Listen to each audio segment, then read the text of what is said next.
So welcome to another installment of Exploring Consciousness with the Yotna Wahab. And today we have a sort of a topic that is called soul intimacy. And before I'm going to put forward a context, there was something we wanted to throw in, right? Just to get a little sense of how everyone's doing. No? Okay. Been there. Okay, cool. We've already done it. You see, this goes very fast nowadays, you know. We think it and it's done. So I had put out a little telepathic exercise because part of that living as a soul is actually becoming more telepathically and communicating more telepathically. So I had put out a bubble, a thought bubble. And everyone was already, throughout the week, I've already seen, felt, heard people throwing ideas into that thought bubble, and there were certain shows that came through, you guys doing the dragon shows and everything. That was part of that, that it could be something that we are discussing today in a slightly different context. So what I want to do is, so it's soul intimacy. That's the topic, right? So what we're doing in this group, we're trying to move slightly into the less emphasis on the physical and start bringing the soul through in a bit more sort of on a more conscious level, so that we can actually start sort of intellectualizing it. What are we actually doing, and how can we, control is not the right word, but how can we aspire to be more fortified in our physical body and in our emotional and the mental body and all of that. So when we talk about soul intimacy, I want to talk about copulation, but again, away from the physical. Just very briefly, I want to talk about the copulation between spirit and matter, right? So this is the level where there's a level before that, but we're not going to go into that level because it's a fruitless exercise, to discuss something not really anyone has an intellectual understanding what's going on before that. So let's just play with spirit, the father, spirit, will energy, having copulates with matter, mother, energy. So father, spirit, will, copulating with mother, matter, energy. The marriage between spirit and matter. What does the marriage between spirit and matter create? It creates the soul. Not just one soul, but, all the individual souls. So this is the kind of place I want to go into. I want to go into that soul level. So we call it the son or the daughter. Yeah. Spirit, matter, son or daughter, whatever you want to call it. We just call it the soul. Now, how does this whole thing come into being is that when we look at the energy that runs the spirit and that runs matter is a life force. It's an intelligent life force. And that intelligent life force is projecting a thought outwards. And this is that thought that is projected outwards from that spiritual, intellectual life force creates the soul. And we all know, what is the soul? Who are we? We are here to create experiences through the vehicle of experiences, so that spirit, that life force, can get to know itself. Yeah. So that's the whole idea of where the soul comes from. So we have, when you look at that, we've got this son, yeah, son, daughter, from soul and from matter and spirit, which is a form. Now that form initially is having a desire to learn, a desire to go through an evolution, right? Now, this is when we look now at us, we have the mental body. We're working with a mental body in our vehicle, which is part of that universal mind that initially created, copulated that soul product. Then we have, of course, the physical body, the dense body, and then the etheric body at the same time that is slowly coming together. And then we have that soul that has a desire to learn, that has a desire to have experiences, and through the experiences to become greater. And then eventually move back into the oneness where it initially came from. Okay, so that's the journey. That's just the very broad journey. Now, the desire part is the emotional body that we always talk about, yeah? Solar plexus, astral body, connected to our dreaming body, yeah? So we've got the mental body, the emotional body, and the physical body. That makes up the soul. In a broad way. Of course, we could go into, pranic body, vital body, all that. But let's keep it simple as such. That's the simple idea, all right? And then we have talked at length about self-mastery, sovereignty, and self-healing. Now, that is the lower integration of the soul, the personality side of it. Yeah. So all the work that we have done and we are doing is to create the spiritual human, the I am. So to clear out the emotional body from all the crap that we have overly desired that has created the timeline paradox and everything. And to start recognizing how we can now merge the emotional body, the physical body, and the etheric body, the mental body, so that we can start moving on to the next level beyond the personality. Okay? We're nowhere near going straight beyond the personality, but it's a good way of looking at it. I like to have a structure. That's who I am. I like to have a little structure. Why am I doing all this self-mastery, right?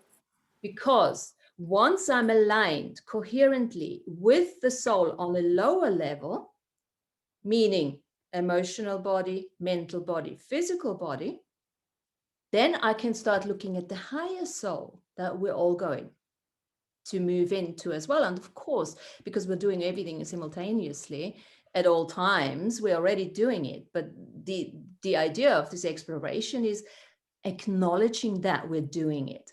Because once we start acknowledging what we're doing and what we're not doing and what we are tacitly consenting to, then we can start taking, let's use the word control. Then we can start taking control of the responses that we are giving to our circumstances.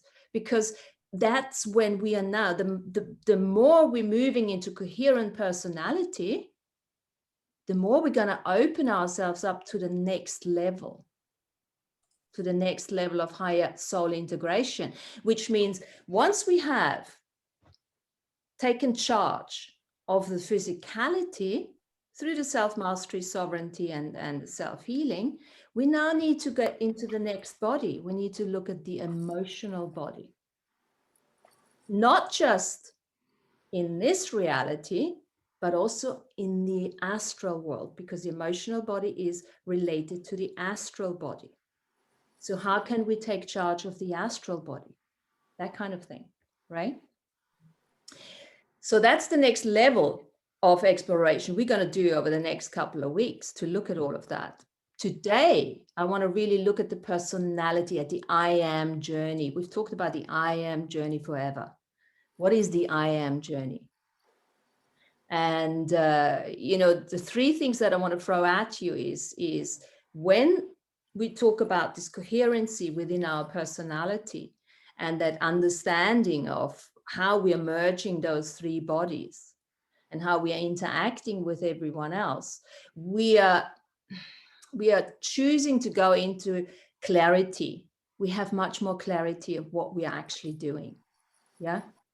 So with clarity comes purity. of motive.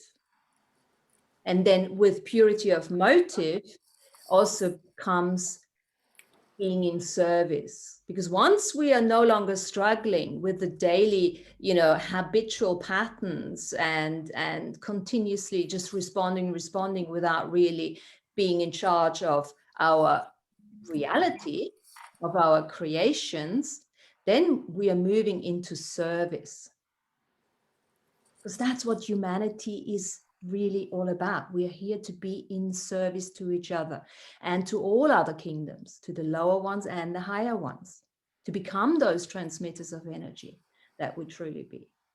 But it requires a level of understanding of where we're at and where we want to go. And then, of course, coming back. Nobody says go out there and stay there. No, but know where you want to go. So that kind of clarity, that kind of purity, that kind of timelessness, a steady persistence of doing that without jumping ahead, jumping the gun. Yeah, always coming back to where we're at, what is required right now, and how can we do that? And then the third element is how can we be of service with that? Because that's the whole point of being here. That's the great plan, the evolutionary plan. Being of service to the Father Spirit, being of service to the Mother, energy, matter.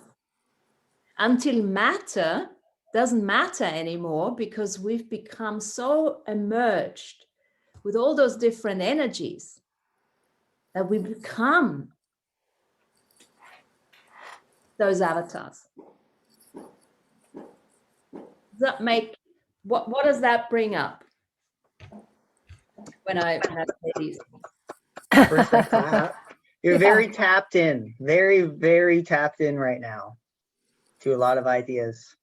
And what I'm trying to restrain myself from laughing too, because so much of it is very on par with what I'm learning right now, and trying to have the actual linguistics to talk about and explain what you just explained, the I am process, which is basically just the densification of an ethereal thing into a matter thing.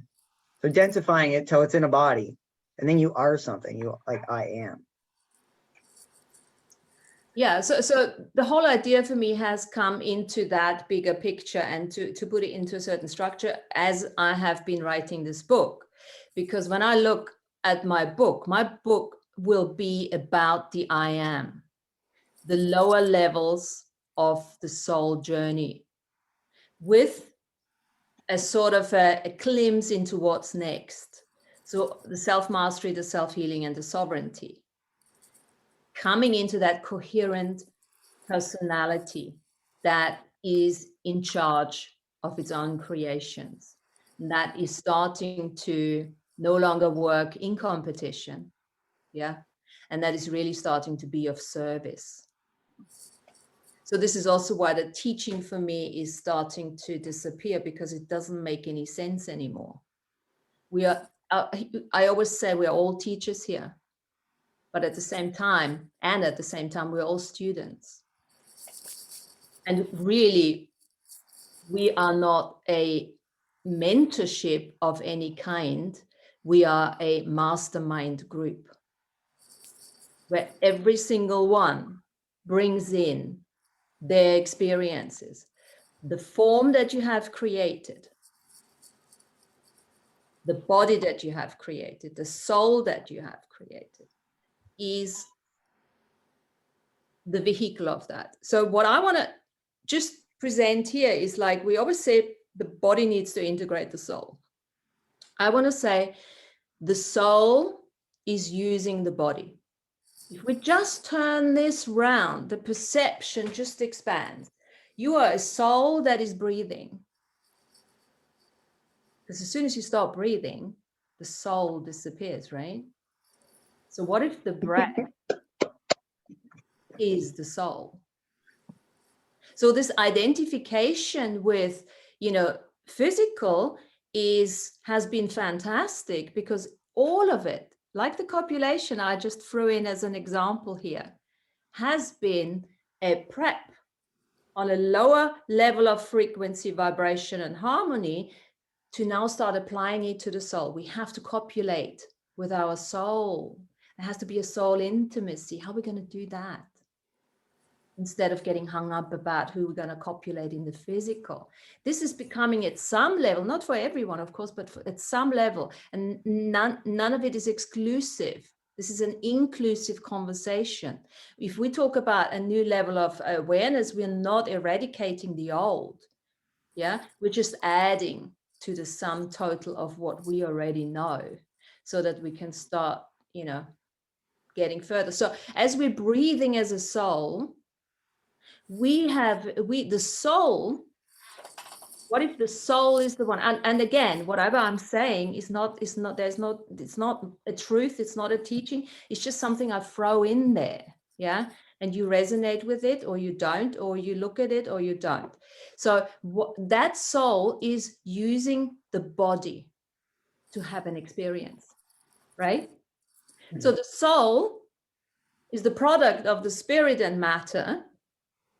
It communicates between them. It mediates between those two.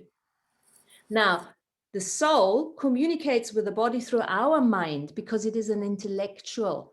The initial creation of form is an intellectual thought process, just like any thought process that we have.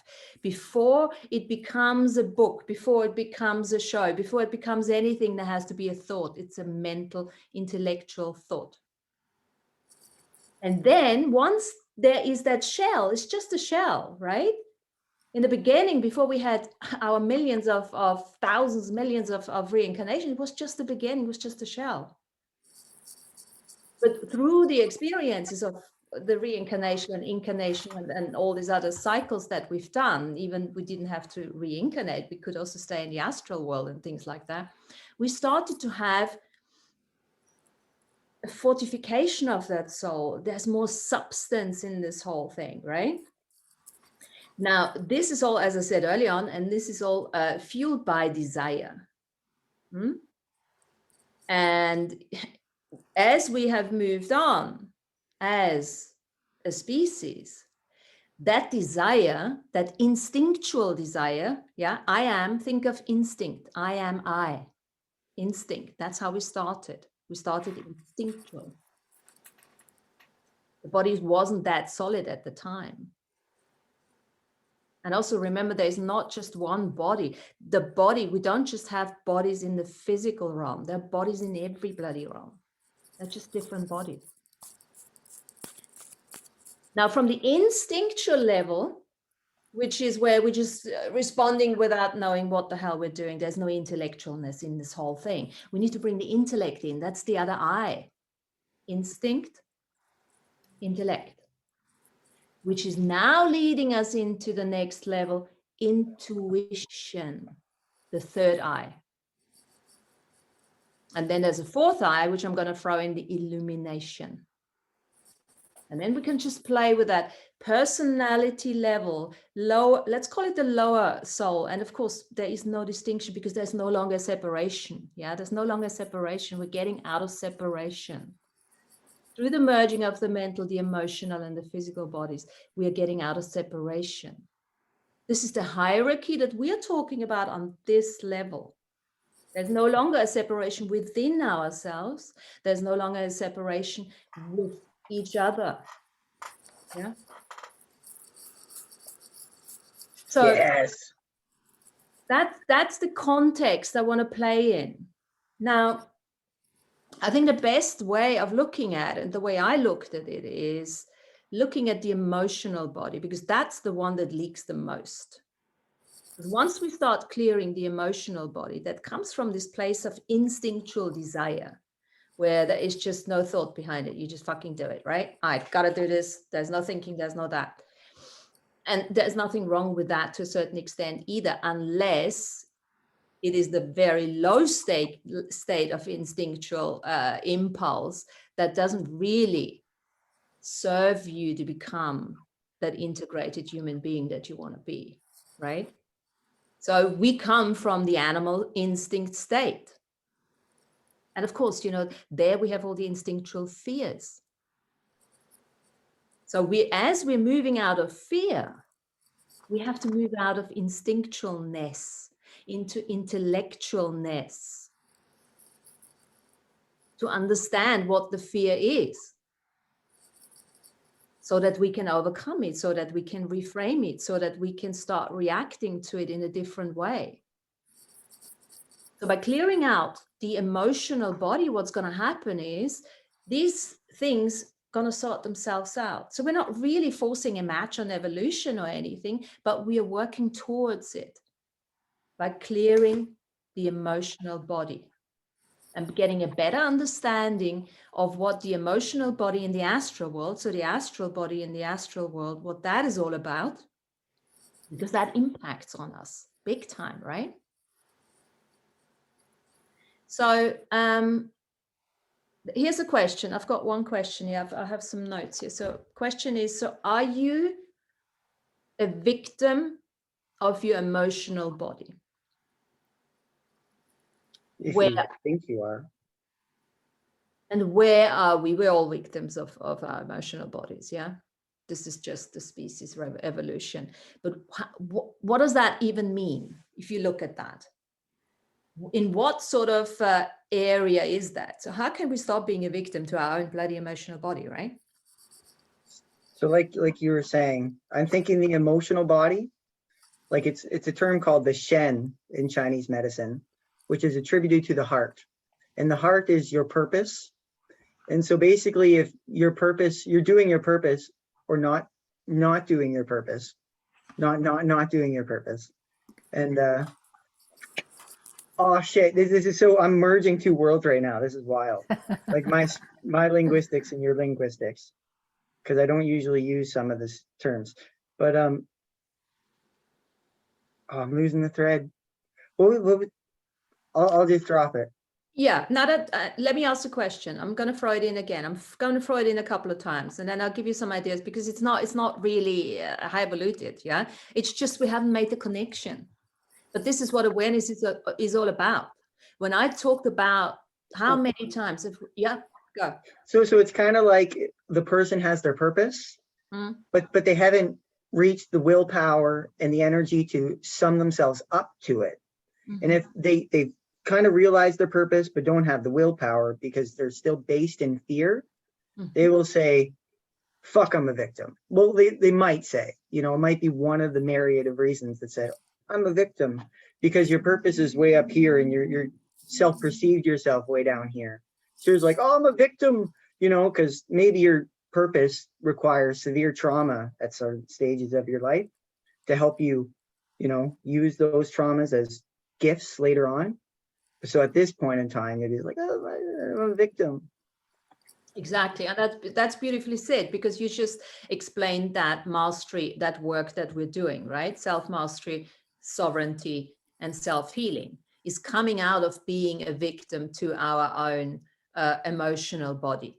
And that is part of that cultivation of a coherent personality. That is part of absorbing that soul that wants to be absorbed into our physicality, that wants to be connected, that wants to be merged. Or the other way around, the soul wants to use the body for higher purposes. It wants to use the body for higher purpose. So as long as we fuck around and be just throwing our toys out of the cot constantly because we have no willpower, and here is what Sean just said, we have no willpower, no persistency, no steady contemplation. That is the mental body. You see, this is where the mental body is almost like a bit of a supervisor towards the emotional body. The emotional body is like, whoa, let's go, la, la, la, la, that kind of thing. Then the willpower through the mental body is going to say, hey, let's have some consistency here. Let's have some determination here. Because the soul wants to use this vehicle. We've got bigger fish to fry than just crap on each other and be emotional all the time. We have to be in service to humanity. Absolutely. So part of getting a hold, or using the willpower to have a persistent and a consistent merging with the emotional body is to get out of our fears. Yes, absolutely. Can I try to put this together with the 12 channels in Chinese medicine? Please do. Okay, and this is with organ energetics. So you can actually put the organs into all these processing. So I just want to start with what you were saying about like energy or soul becoming essence, or soul becoming a body, and then going away from it. So beginning, we have the lungs. So like you said, with breathing, the lungs is the first in the 12 channels and has what we call the Po. So like the lungs has the Po, which is in English often called the corporeal soul. So it's basically what animates the corpse. And the last channel, we have the liver, which is in English often called, like Chinese, the Hun, and English often called the ethereal soul. So it's in charge of turning things from matter back into energy. The lungs is in charge of taking air and energy, soul, and condensing it into what we call Jing, what we call essence. And in the Chinese medicine, we term essence basically the densest of dense. So qi is the thinnest of thin. It's the everything. It's the light, perhaps. And jing is the essence, and it's the densest of all dense. So we have the po, which wants to be in a body, and we have the hun of the liver, which wants to get out of the body. So like there's certain times in your life where you don't want to be in the body. So like if you're physically, like you're just gone to a serious accident, or you're just in chronic pain all the time, the person's not going to want to be in the body. So the liver is going to be really active. The lungs are going to become weakened, because the lungs are the condenser, bringing in the soul, bringing in the soul to condense it into matter. And the liver is the last of the 12, and it's bringing things back to an ethereal state, back to a thin state, let's say. So lungs, we have the Po, we have the condenser. So it's bringing things in. And the next in the two is the stomach and spleen. So the stomach and spleen, the stomach is the first one that primitively feels everything. So it's your like gut reaction. So it takes in your food, takes in your thoughts, your feelings and emotions. And then the spleen comes along and banks it into your blood, we say. So once it's banked into your blood, it's kind of, the spleen, stomach are in charge of your E, which is basically your intellect, but it's also your focus. So whatever you focus on, it's why like your stomach area, what you focus on is going to pull that in. So it's going to bring that focus, bank it into your blood, which moves into the next one, which is the heart and small intestine. So this is, I think, kind of linked to what you're saying, the emotional body, because the heart has the attribute. So there's the Ling Hun, Ling Po, Ling Shen. Ling means soul. So ethereal soul, corporeal soul, so like corpse soul, and kind of like consciousness soul kind of thing. And the heart now is in charge of your purpose, what you're supposed to do in this life, what are your true passions. And so in this chain, your true passions have already been affected by your intellect and your focus. So your intellect and focus is in your blood, your heart circulates your blood. So that's already made it into the level of the heart, which is beginning to circulate your purpose and everything and what you're going to do. So now we move down to the kidneys, and its attribute is called the Zhi, the willpower. And the kidneys are where all the Jing is, the essence, or the matter of matter. So we came in from the lungs at the top, and we're moving downwards. So we're condensing and condensing and condensing, moving through the stomach and spleen, focus, moving into the heart, purpose, what you're supposed to accomplish in this lifetime. And now the kidneys grasp it. So they say, your kidneys grasp the lung qi. Your kidneys grasp it. That's your dense stuff. And that's the willpower. Because now you have to have the willpower to take all that energy and soul that you brought in. Now you got to fucking do something with it. So what terribly affects the kidneys is fear. So fear is the emotion attributed to them. So you need to have the willpower, or you can't take that soul and animate it into the matter.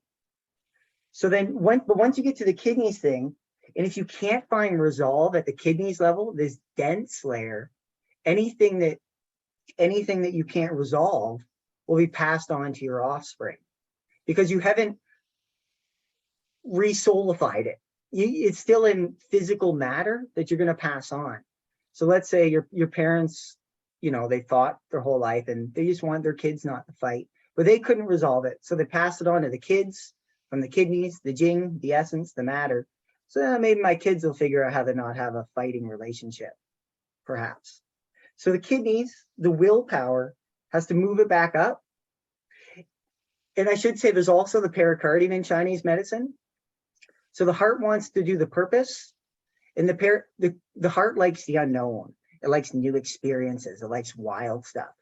And the pericardium holds all the trauma. It's kind of like the heart protector. So it's constantly trying to equalize everything. It's constantly trying to bring it to a harmonized state where you feel calm and collected. Like, it's just constantly trying to protect you, but in protecting you, it puts you away from the unknown where the new experiences are, and puts you back on level playing ground that you're used to all the time. So that brings it up. And next you move back to the liver, which is in charge of, well, it's the Hun, the ethereal soul, and it's trying to get everything back out your crown, because it goes to your crown. So there's constant lungs bringing things in. Kidneys, you got to have that willpower to animate those experiences. It's built upon by the intellect, because we say that everything that's circulating in your blood is what you experience. So like all that stuff you have in your bones, all that stuff you have in your fat, it's not really realized, but it's there. But as soon as it makes its way to your blood system, any meditation that you can bring those aspects into your blood, because now it's circulating. It's going through your body. It's constantly going through your heart. It's going through your heart every 45 seconds. So then it becomes really a part of reality. And the liver brings it up to the brain and up and out. Well, also, once it gets back to the brain, it's where we say the purpose of the Shen combines with the marrow, because marrow is very important in Chinese medicine, or it combines with the essence. So the purpose, the Shen, the energy combines. The energy, the soul combines with the matter, the essence, and now it becomes marrow.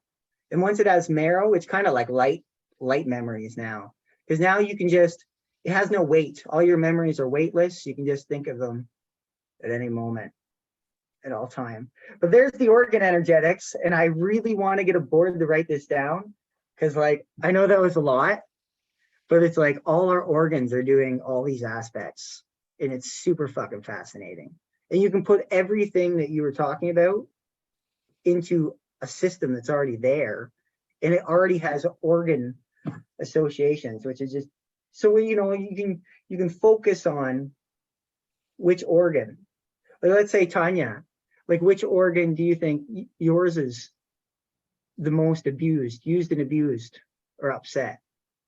When I say lungs, bringing soul in, spleen and stomach, just focusing all the time, can't stop thinking. The heart, purpose, heart will be affected if person's purpose is not being achieved. The kidneys will be affected if you have all the resources, but you don't have the willpower. And the liver, if you can't let go of something. You can't let it get out of the body. For me, things feel pretty balanced there. I'm sure there are imbalances, but as you were speaking, Sean, I was really thinking about my dad, who's on kidney dialysis, and the way that, Huge kidneys. yeah, as I hear what you're saying, I think about the fear, right? And that fear of moving forward and just being, a way shower and a highly, evolved soul who's been working on this soul and essence integration, right? I mean, I like the process that you were talking about of the organs, and I hadn't thought of things like that. I mean, right now I have a bit of a cold, right? And so as you were talking about the breath and the way the soul comes into the lungs, I'm feeling a little limited in my chest just because I've got a lot of phlegm in there that, Slow down. yeah, yeah. Slows the soul from coming in because it just can't handle it at the moment. Mm-hmm, mm-hmm. And so, you know, also for me, what's been coming up, you know, and just take a little detour for a second because I think Martina's question is really interesting. You know, how do we work with this I am presence and this manifestation? And I thought it's really funny, you know, that the crystal card draw that came up today. So I'll just show you. These are the 3 cards, and I drew the purple one and the peach one, which is rhodochrosite and sugilite, and then my husband drew the green one, which is peridot. And this has to do with the inner child, self-love, and joy. And so I think this is really, as Martina was talking, what I was thinking about, like, how do we go through this emotional body clearing by connecting to that inner child, right? The one who had the trauma, and being able with our mental body to be able to say, oh, okay, wait a minute. I see the emotions that 4-year-old me is feeling, right? And how can I give her love and make her feel safe, right? To bring that joy up to the surface, right? Because that combination of love and joy for me, you know, that is purpose. That is the life force energy, you know, and the way that it condenses in my body and then sends out into the world. So, and Cynthia and I had a conversation about this the other day, you know, talking about the inner child, you know, and shining the light, right, through the heart of the inner child, stoking that fire up, right, so that little one within us feels safe, so we don't have to react emotionally. We can choose how to act. So these are some of the things that you know came to mind, you know, definitely as both of you were speaking, you know, and that fire, that spark of fire. To me, the spirit, the chi, is not the breath per se, but it's the spark of fire. You know, how do we light that fire within ourselves, right? The passion and the joy and just the excitement of being here in the human body, right? Not making it so hard, you know, and you know, I've done so much emotional clearing and so much, you know, inner child work, but still, you know, there's things that come up, there's things that pop up, right? Speaking about just the 4-year-old me, you know, that's been on the table very recently. I remembered a situation, right?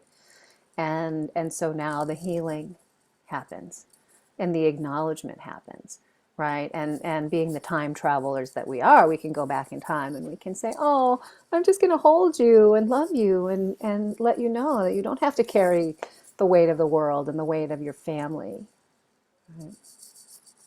And that's it. Like the element for the heart is fire.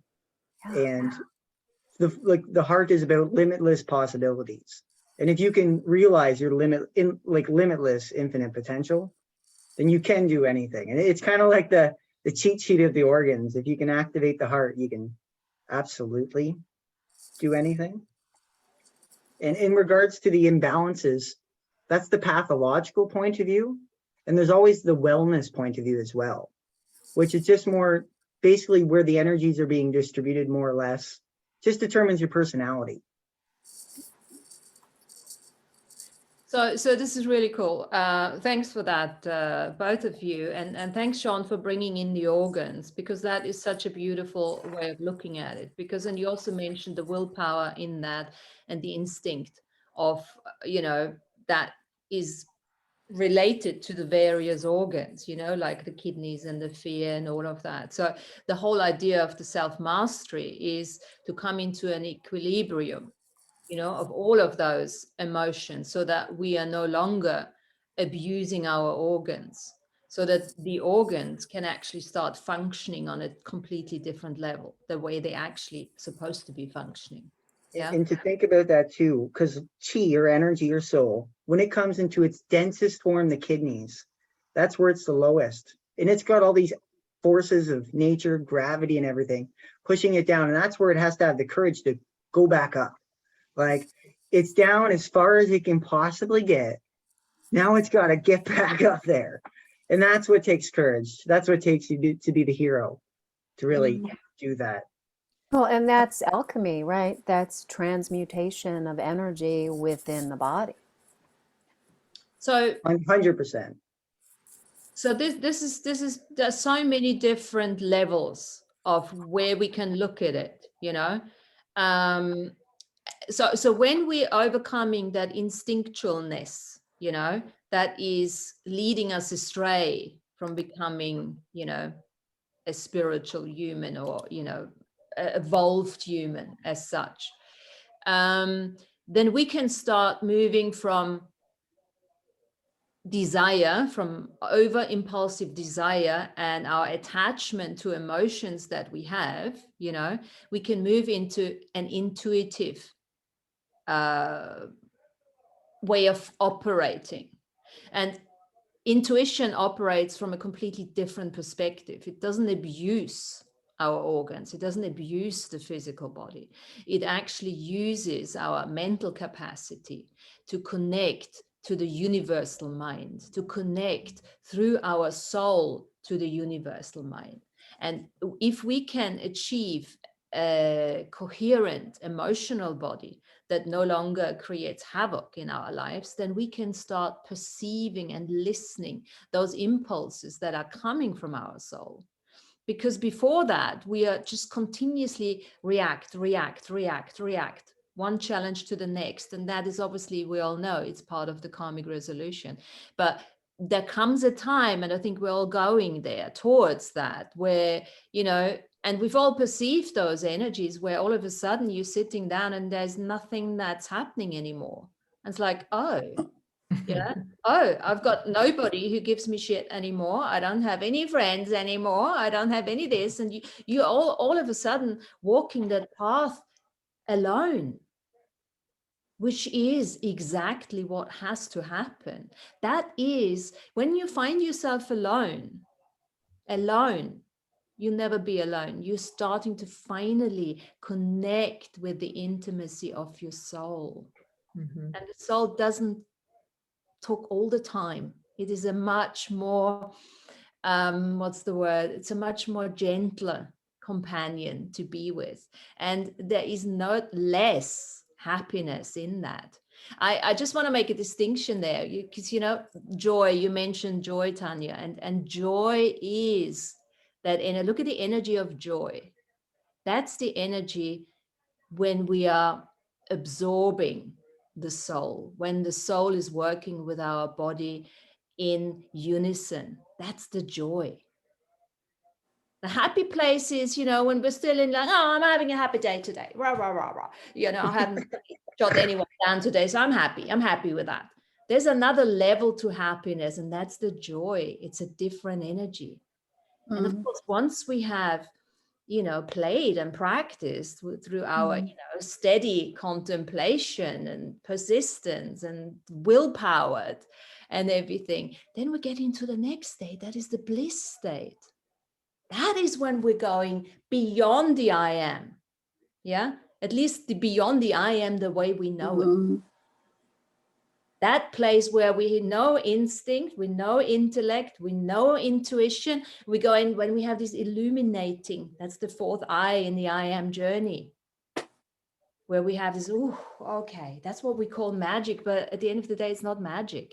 Yeah, it's just another stage of evolution. So there is nothing mystical in this journey. It can all be understood once we change our perception. And that doesn't take the magic away, because magic is fun and everything, you know. So I'm not taking the magic away, but it's like, oh, this is mystical. I'll never touch it. I'm not one of those. But fuck that. It's got nothing to do with it. Just sort out your emotional body and you're already halfway there. Or let's say 80% there.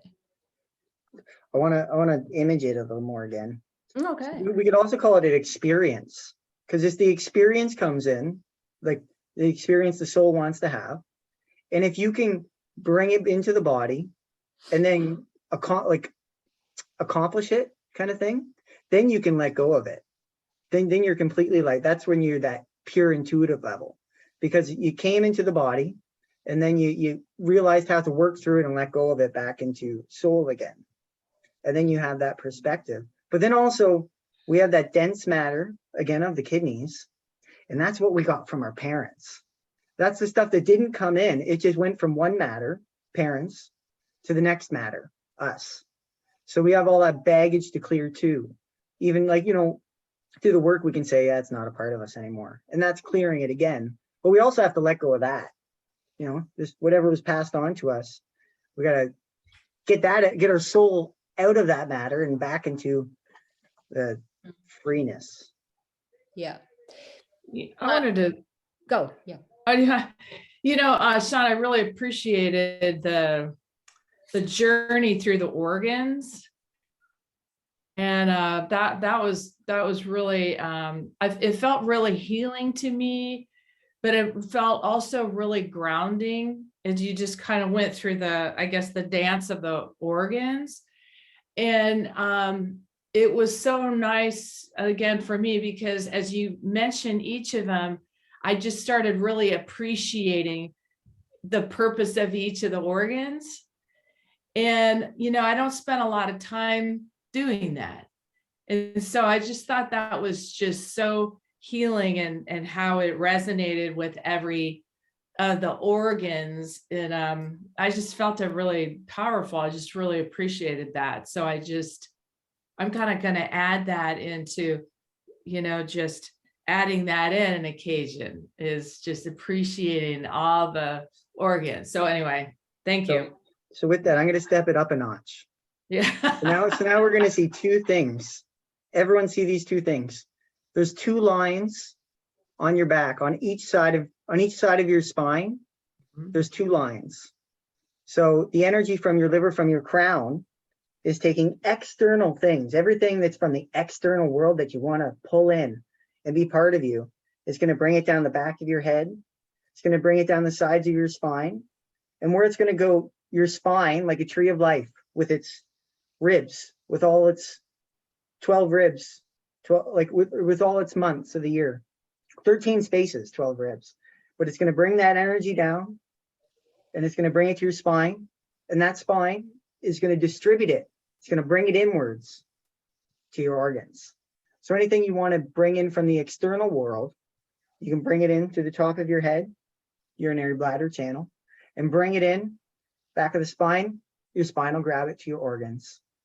But anything you want to bring from the inside out of you can come from your kidneys, and it goes down a little bit, then it comes out the back of your sacrum, comes up your spine, your tree of life, where it goes out the inner line into your organs. So you have this external process from above, and you have this internal process that comes from, I'm sure there's another process from the earth, but this is kind of more from an internal process from what already constitutes in you. And you can bring it in that way up through your sacrum and into your organs as well.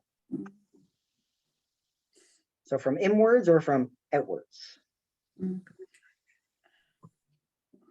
Sean, it's possible that you could make like a little highlight and then about the organs. I got the heart purpose, the heart is for the purpose, the liver can let go, the kidney is coming from our parents, and I think I mixed two more.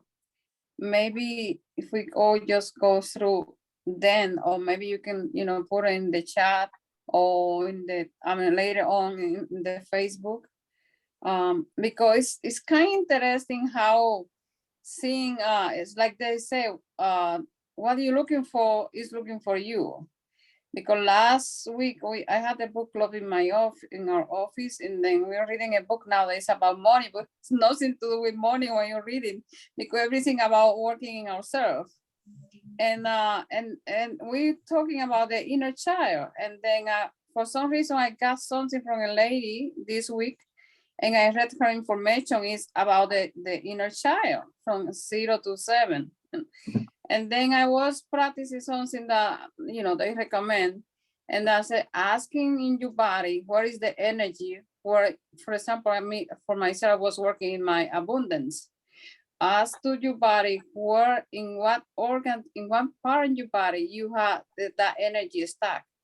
And then I instantly asked that question, I saw my knee, And then as soon as I saw my niece, my question, I saw my grandmother working so hard to make a little money, feeding. So, she prepared some meat in different way and then go to the city to sell it. I mean, it was like a whole day walking back and forth in the street to make a little money. And I said, oh my God, no wonder I'm looking forward to create my abundance and my inner child, my maybe 4-year-old, maybe 4 to 5, looking my great-grandmother, my grandmother working to death to make a little money. It's like there's no coherence between both image. And that's why they say that what inspect art is between our inner child life. And then I think what's the other person? I think Tanya, I spoke to about the inner child. And I was, oh my God, but I've been working the inner child. I guess I have to go back and really go deep, because I think all my problems are over there. Especially for my study, how many times I had to go back and forth to school, because every time I was going up, getting ahead, something happened. It was something that happened to me when I was like 4-year-old with my mother. And then it's like consistently when Tanya mentioned about the inner child, I said, oh my goodness, this is like, and then now you mentioned that even our own inner child, we bring the one from our parents and maybe from the great grandparents too. And it's kind of, it's like, it's good, like you mentioned, like a grounding, and then that we can just put it in our mind, like constantly remember that side.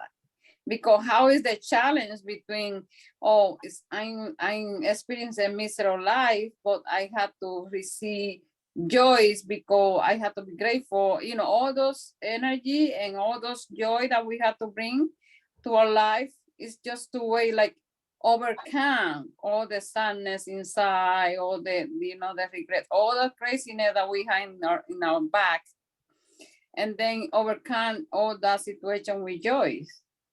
And what's the Martina say, the power of joy. I remember one time as a guy, I said, how we can bring the, because I was seeing that everybody usually was remember only the past from this whole history of us experience, all celebrating sin that was terrible back sin for humanity. And then we're just celebration and celebration. And then it just bringing the sadness back and forth. And I asked that question, and the guy told me, Armenia, I said, why we don't bring all those master that having passing knowledge? Why we don't bring all those knowledge? Is it everything in the Esther? Why we don't bring all that knowledge, all that experience of goodness and happiness and good for humanity instead of the other one? He said, you gotta go to the Esther and ask yourself. And then when I asked the question, he said like, oh, you have to bring that because there's in the Esther. All the information is right there. You have to bring it. If you are concerning about it, you just have to bring it. So, and let me interject here. You're talking about the mastery journey.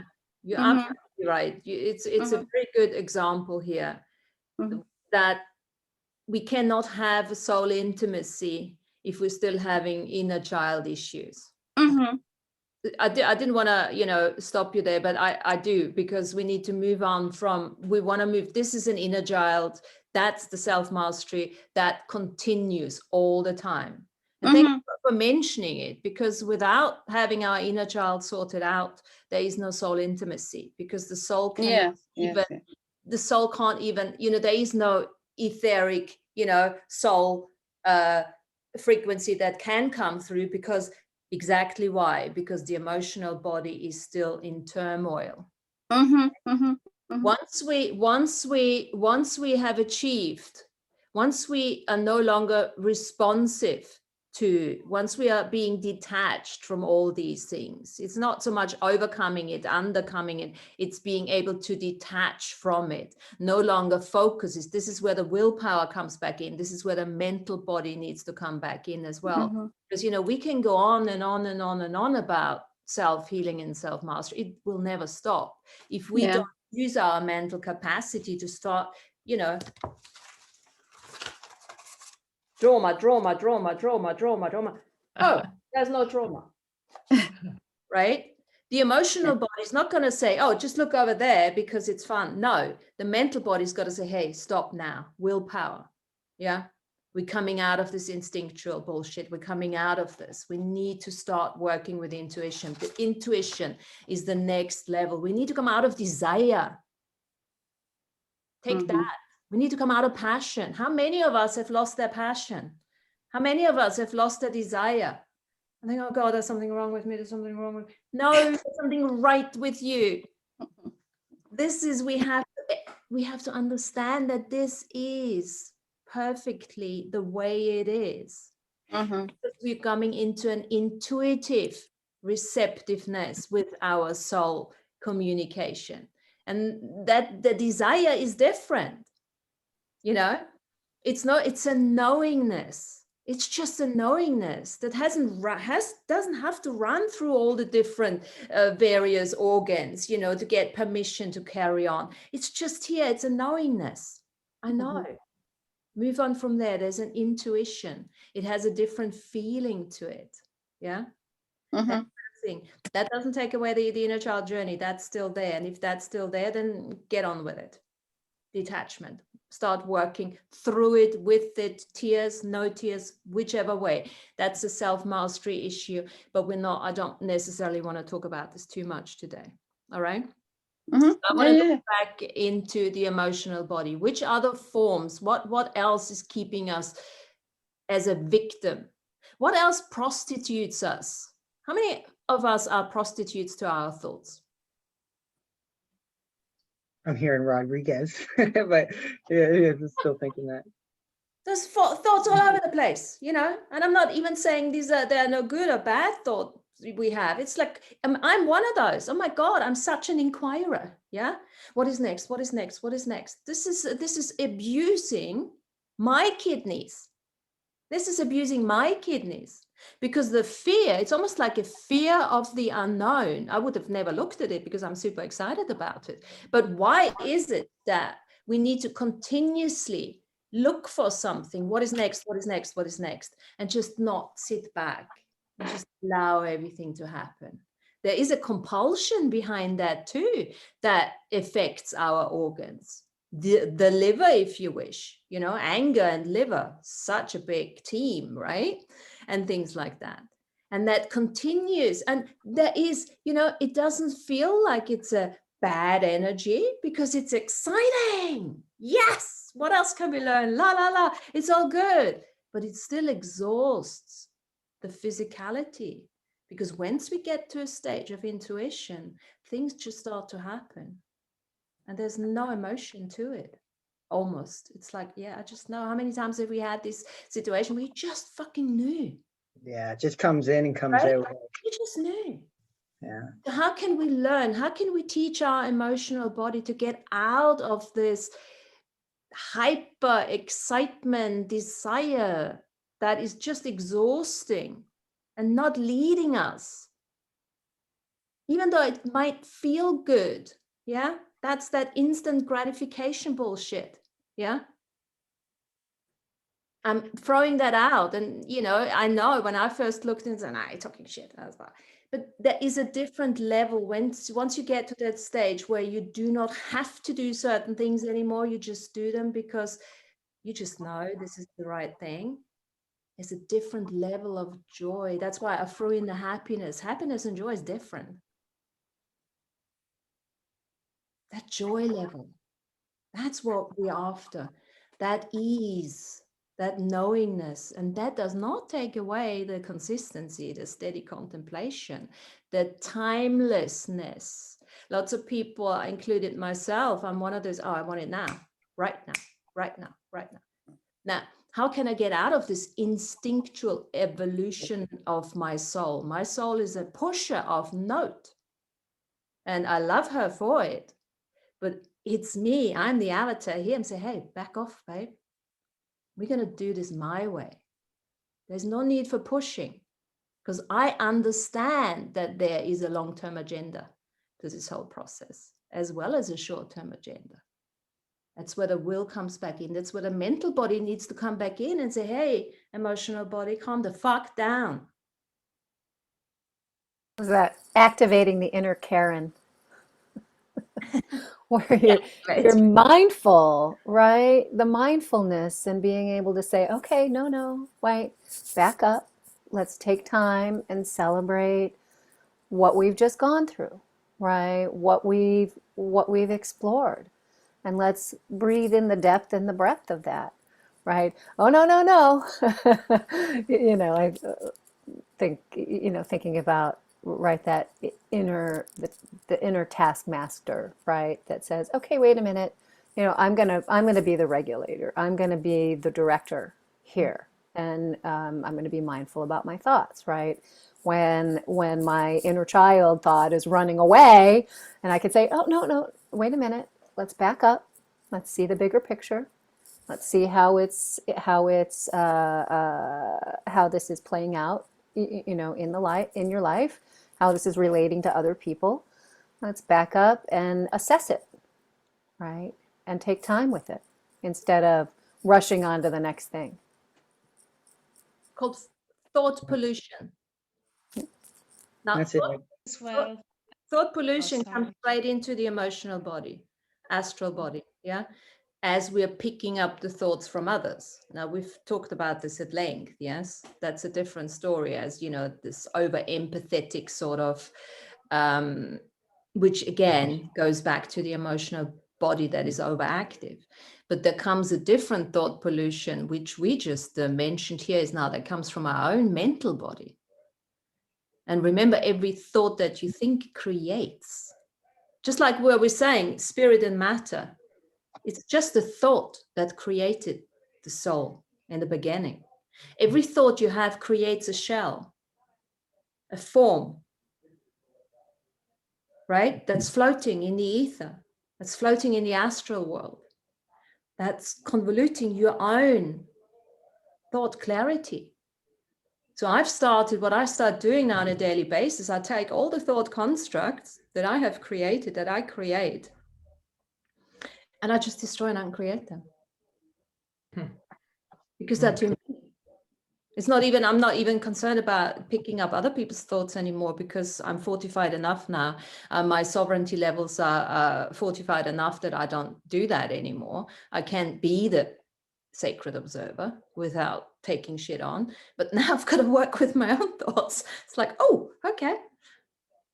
I'm seeing the thought forms from what you're saying, like with the creations that you're making, projecting out, and like seeing like the ones you actually want, seeing the soul come in and actually bringing them to life. Kind of like bringing that soul light into the creations, the moldings, and blowing them up like a balloon. Yeah. And you see, the other thing is, with that soul intimacy, I'm not saying for one moment you just need to do that one thing and nothing else, because this is the linearity. No, it doesn't work that way. We all have a couple of projects on the go, because not every project needs and has a requirement to be looked after at any moment in time. And the soul, infiltrates, and the form absorbs as we go along. But then we must not forget the divine timing of it. You're happy to create a thought bubble, put it there and say, okay, well, we'll deal with it whenever. Yeah, that's fine. And detach yourself from it so that it can stop. Because you see, this is the thing. We are conscious creators. We are form builders. We create a thought form. And this is why I did the exercise with you guys. I sent you that bubble, the telepathic bubble. And it just started to fill in. I mean, even the shows that you guys, Amy was on, Lana was on, that was all part of that. I was like, oh my God, this is amazing. Jen said something which fit perfectly at the end of the day, you know, to it, because this is a topic, soul intimacy, that is huge, right?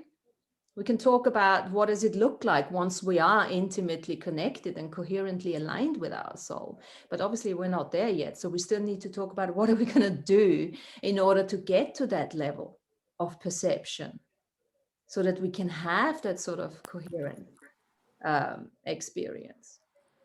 And detachment is a big thing. The acknowledgement, what it takes to create a form, and then let it go. And anyone who's written a book, who's written a manual, has written anything, done anything, will know that as soon as you created the thought, the desire, the form itself has a desire, and it will start its own consciousness. It starts bringing in ideas from everywhere. It's like what my book did to me. I thought it was finished in June. I said, no, I don't think so. Back off. I've got other ideas here. I'm like, okay, well, I had to back off.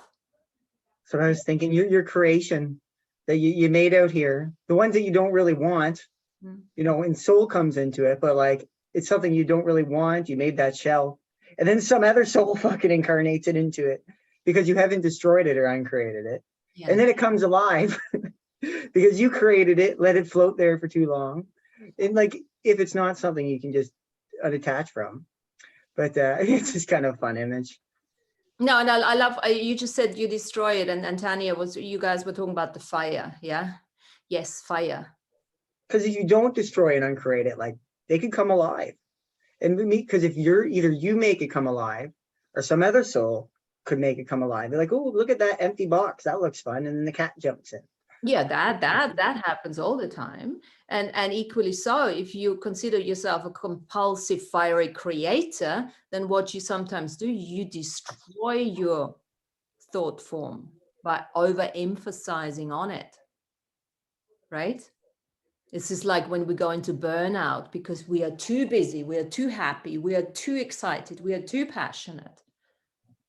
Fire cannot be over consuming us. That goes back to our emotional body, where a lot of that gets created. Sorry, Cynthia, did you want to say something? No. No? I have something I want to throw in, Go for it.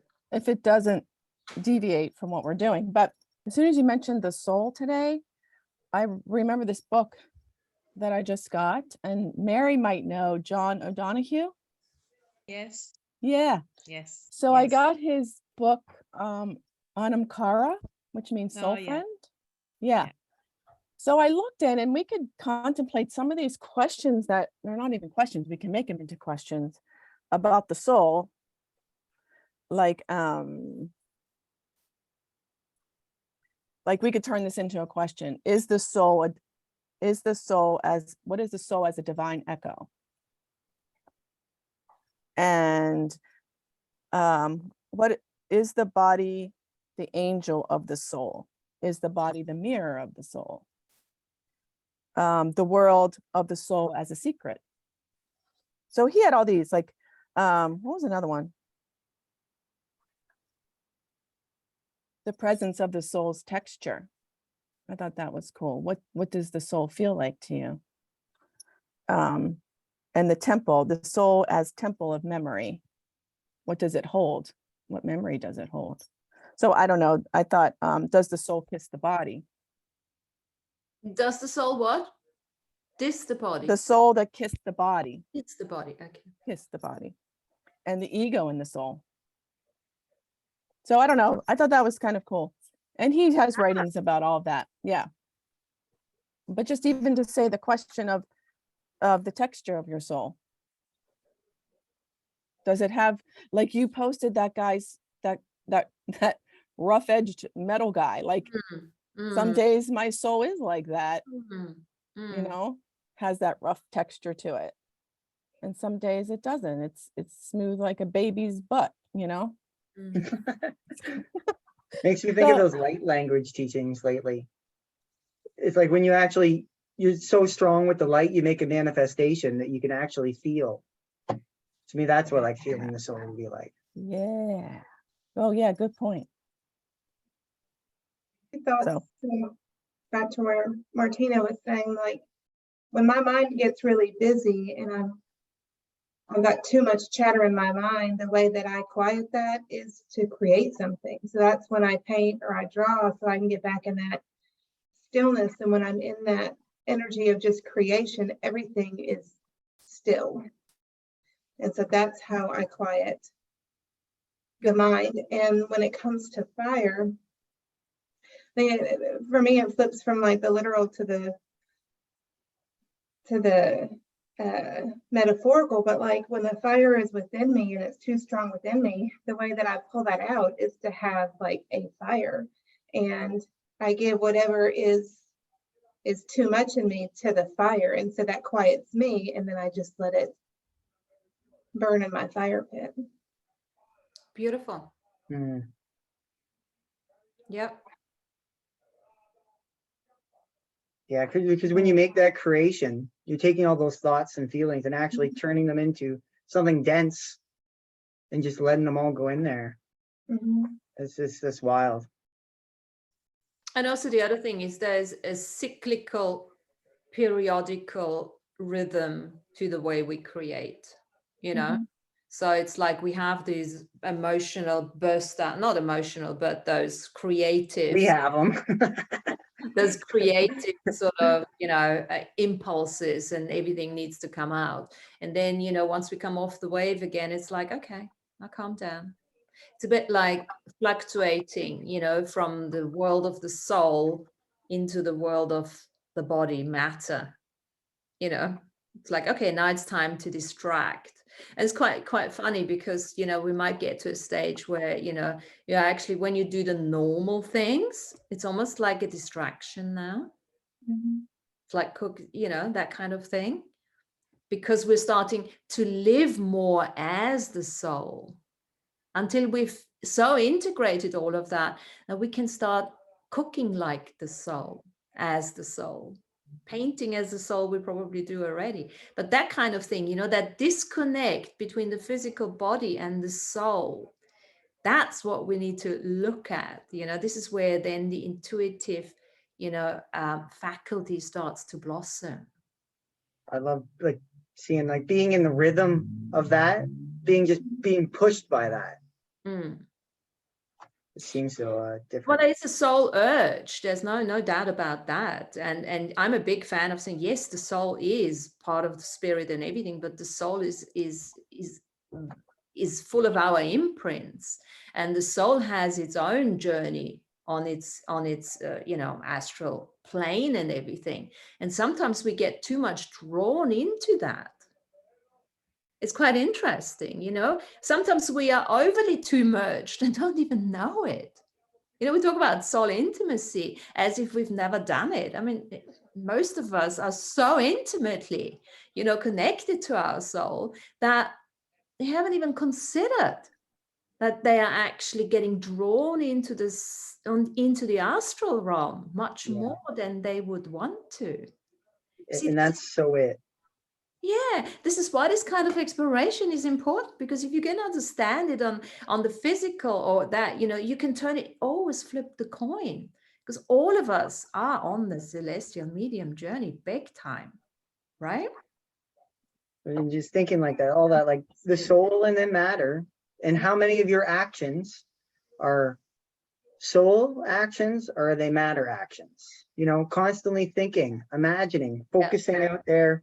That's putting your soul out in that realm, in outer space. Yes. And then when you're focusing about things inside of you, things like just inside parts, or drawing, using your body, that's focusing your soul, inner space.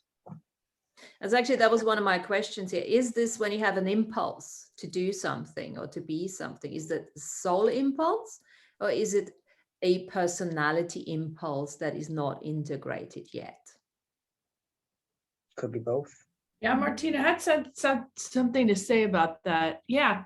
So, thinking out loud, I was saying last week about how I don't get annoyed all the time, but it makes me think, I'm wondering if sometimes my soul is sometimes not more powerful, but more present than the rest of me.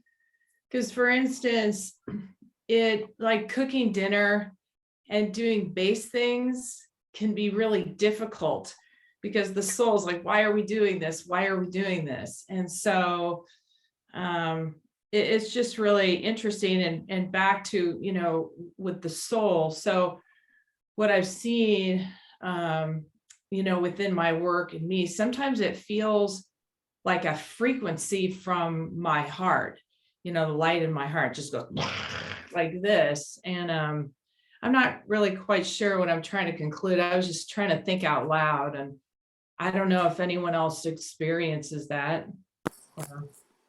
Yeah, I would say I do.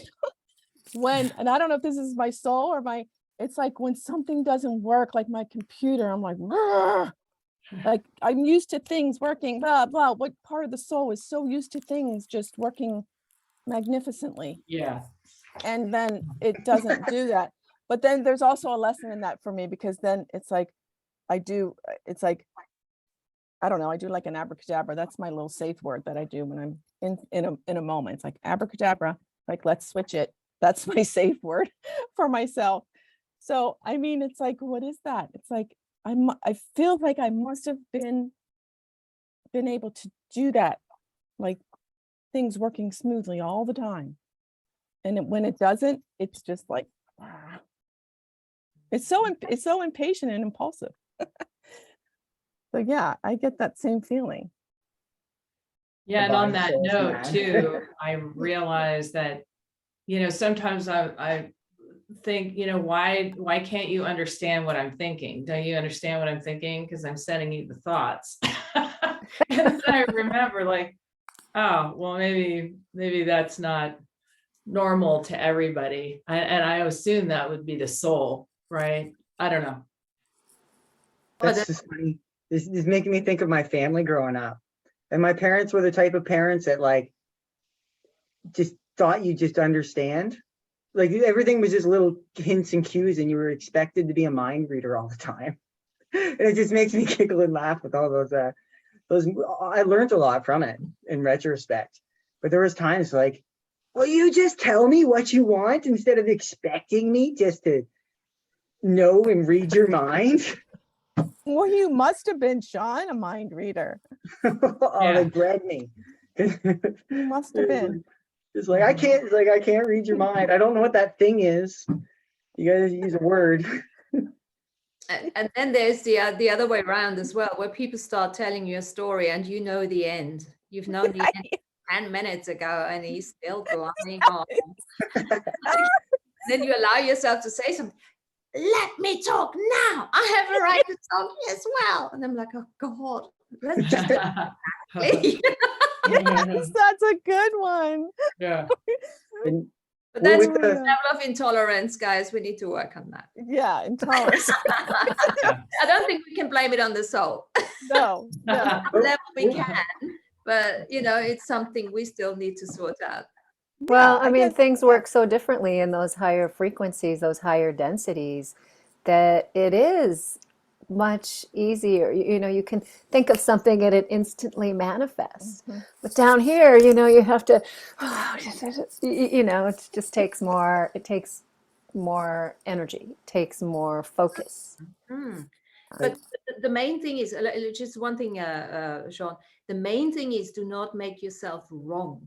Okay. The main thing is to acknowledge that you are already on a certain telepathic level and maybe somebody else is not. And that's okay too. This is where we have to get out of bias, out of prejudice, out of criticism. That's one of the biggest, that's the key, out of judgment. And lots of times what I'm finding is the best thing for me to do when I have a situation like that. I know that I'm speaking to the wrong person, or I am not otherwise engaged enough in the work that works with my soul. You know what I mean? So it could be the soul saying, hey, it's okay, it's all good, you know, but, you know, now get back to what you really need to be doing. It's for me, it's often the soul saying, okay, cool, you've done a distraction, that's all fine. And now, what else are you going to do? Do your own thing now. Because then once you do your own thing, once you are intimate with your soul, everything else just, you see, this is where the service comes in. We're supposed to be here of service to humanity initially, right? And how is one of service?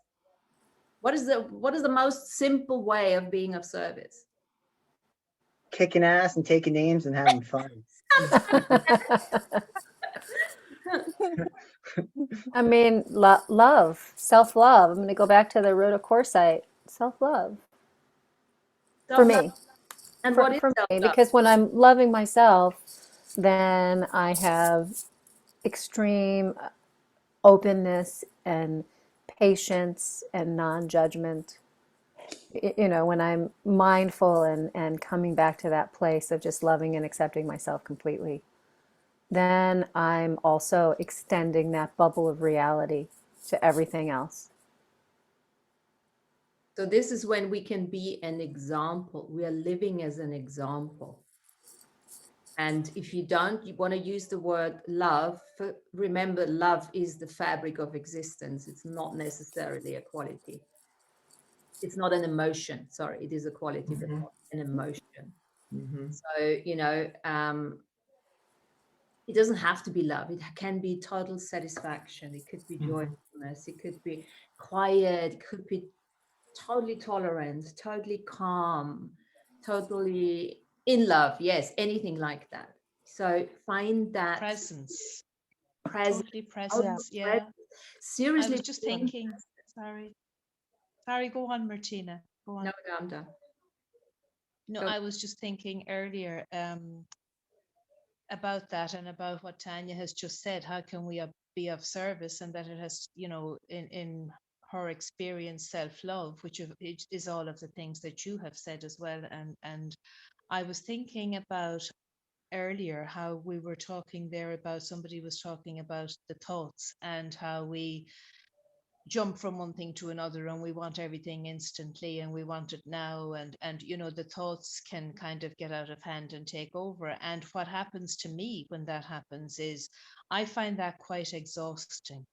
And I find that I'm really more in recovery and survival mode than in just being and existing. And that blocks my connection with my soul, because to connect with that frequency of the soul, which is so peaceful and so calm and so quiet, really, I have to be in a certain frequency to get that. And in my life, you know, in a lot of my life, I have been very busy and I have been very mindful, because I'm very connected with the thoughts and the mind and the focus and the will. And I find that while that's great and that can be wonderful for focus, I have to watch that it doesn't take me out of connection with my soul, because it can. It's the flip side of that.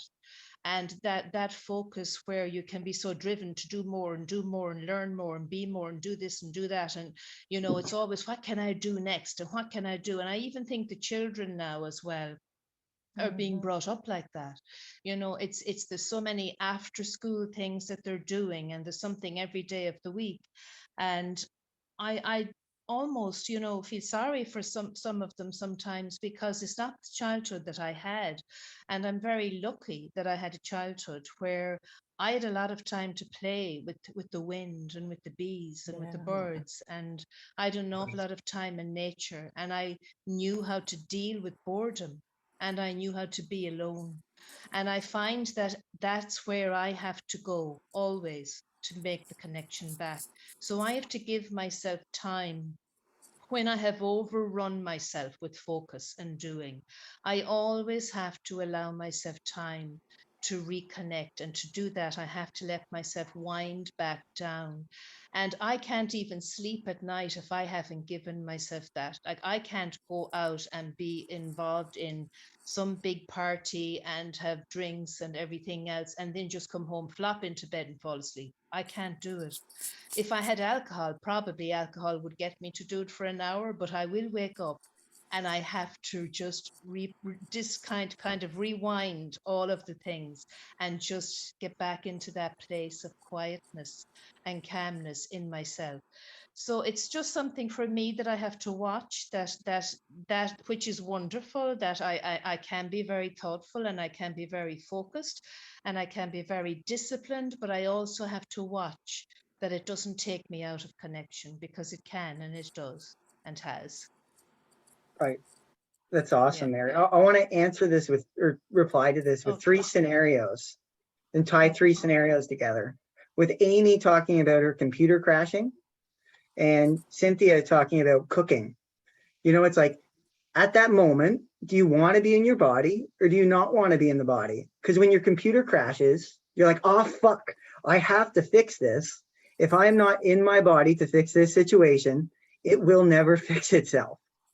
And with the cooking, sometimes we do it over and over again. And like without the inspiration, it's like, I'm just so bored. I don't even want to be in my body right now. This is just a boring experience. I don't want to be experiencing it. And then coming to the thoughts. So thoughts, when you're thinking, naturally you're outside of your body, doing all these things and making all these things. And you're outside of your body so much, to bring completion to them, you have to be physically in your body to do them. And then that brings completion. But what happens to us so much of the time is that all these thoughts and ideas, we don't even want to do them in the first place. Mm-hmm. It's like, these ideas, these suck. And that's where we got to, like, because there's the 2 ways. The one is actually acting them out and completing them, but that's not going to give you energy back if you hate that shit. That's just going to suck. And the other way is to take that time and going in and letting go of them, because I don't want to complete them, but it's also going back into the body, because with all those thoughts, they need resolve. The outside needs resolve from the inside, because, you know, you got to bring them back in and end them in the body. Yeah, I get that, Sean. Yeah, that explains what I've been saying, actually. You have just explained it beautifully. And I'm guilty of that so much. Well, like way better at it recently, but just so many ideas, thoughts, and this and that, and you don't have the time to physically do them, or you just think that's the mind trails to nowhere, where you think of all these ideas and they're not even fun to complete. It's like, fuck. That's the aim. It's also what you've just, both of you just explained, is the thinking as the soul. Because as Sean says, I don't want to be in the soul. Well, who doesn't want to be in the body? I don't want to be in the body. Who doesn't want to be in the body? Because we always say, grounding. Well, what does grounding mean? Absorbing the soul essence, thinking as a soul, living as a soul. So what's it going to take? That's just a question for all of us to look at. What's it going to take to live and speak and eat and drink and dance and sing as a soul? Yeah, like the full harmonization of it all. The goal. Perfect harmony. But, you know, it's, you know, having fun, being able to do everything and not have one task just draw too much energy out of the next task, and the natural rhythm of things. And not misunderstand any astral influences as a soul impulse. Yeah, you're like, and one that you don't want to do. You know, because like they can be good. Like the things we learn from our ancestors can be good. The things we learn from, you know, the soul brothers, sisters can be good, but maybe not.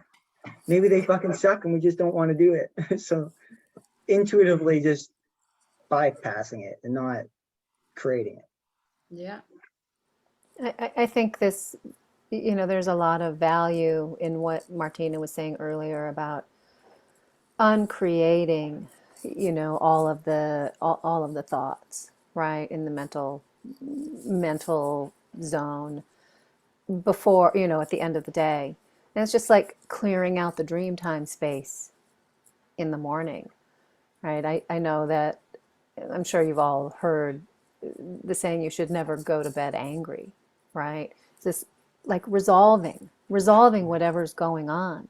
Like Mary was saying, if she goes out to a party or something, she needs to come home and process what happens, right? So that's that resolution, so we can start from a 0 point, right? The next day, the next launch into whatever we do that next, well, what's next, right? And sometimes we're still processing things.